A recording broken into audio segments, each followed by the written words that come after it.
Hey, I'm Ronnie from the Red Jumpsuit Apparatus, and I'm hanging out with Rock at Night. Are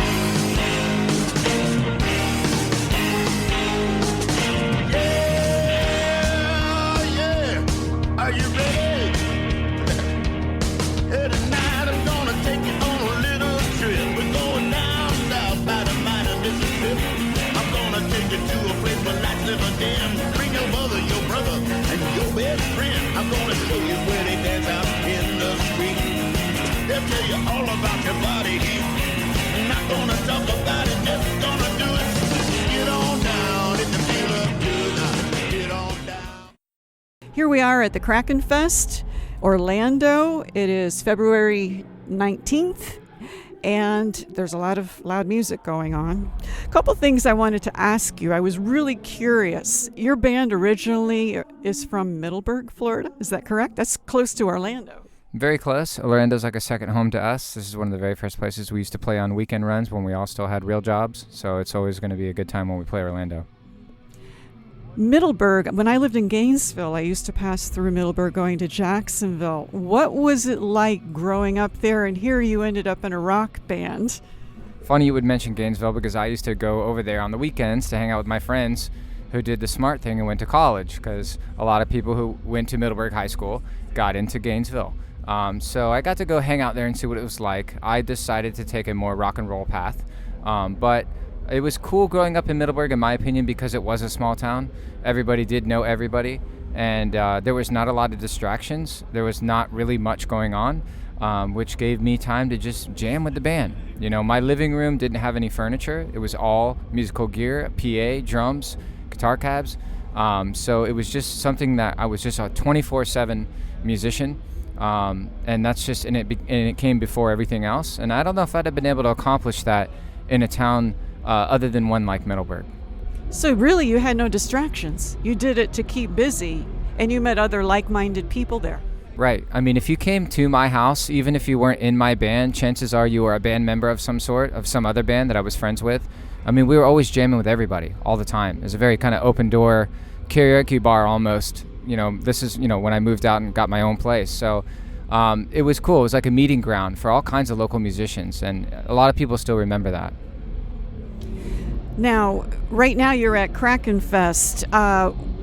What's going on in 2022 for the band? Well, we're just celebrating the return of live music like everybody else. The fans seem to be really pumped and excited. We've just been selling out shows right and left, which has been a huge, huge blessing and just a kind of a surprise, honestly, because right before we went out, some bands weren't doing so well. There is an underground band, grapevine, if you will, and so we went out there and we're just having really, really great results. So we're just happy that our fans, I don't know, we have been a band for 18 years and we've never taken a hiatus and we've never stopped touring ever. So for us, that year break from our fans really just reignited a more passionate fan base somehow. I mean, I can't really put my finger on it, but we're seeing it. Coming back to Orlando is kind of like coming home, but how are you treated here as versus, let's say, if you're in LA or New York, or I presume, do you go overseas as well? Yep, we tour the world. We're overseas all the time, pre-COVID, of course. But, it's great. I mean, a lot of our actual personal family and friends come to the Orlando show. So typically in the crowd, it's a lot of our friends out there. So it does feel like a second hometown show. I'm not going to say it's as good as when we play Jacksonville, because that would be a lie. It's just absolutely mental every time we play Jax. But we've never had a bad show in Orlando in 18 years.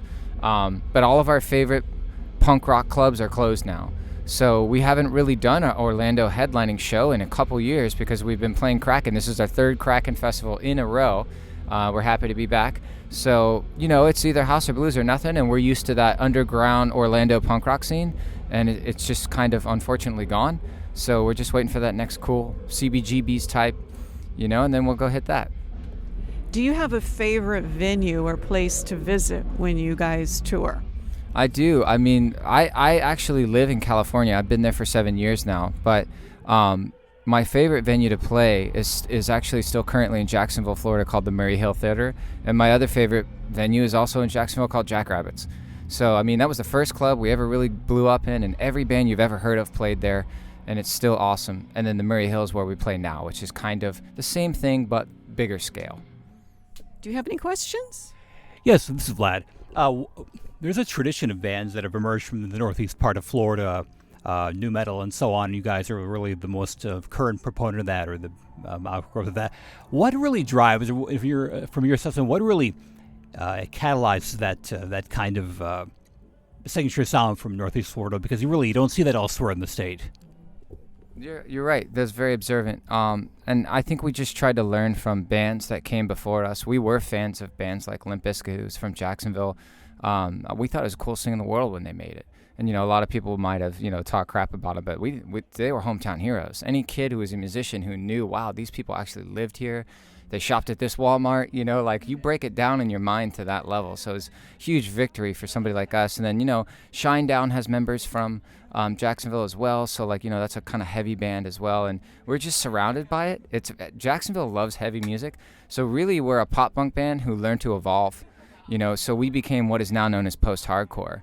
And that was when our first album, it was already there. There's a lot of screaming and breakdowns and cool, intricate guitar. But underneath all of that is a very, very fundamental pop punk background. So that's why they call it post-hardcore. I think that's where we really most comfortably fit. You're listening to Rock at Night. The introductory song, Get On Down, is from blues artist Billy Bass Alford. Look for his music at ReverbNation.com.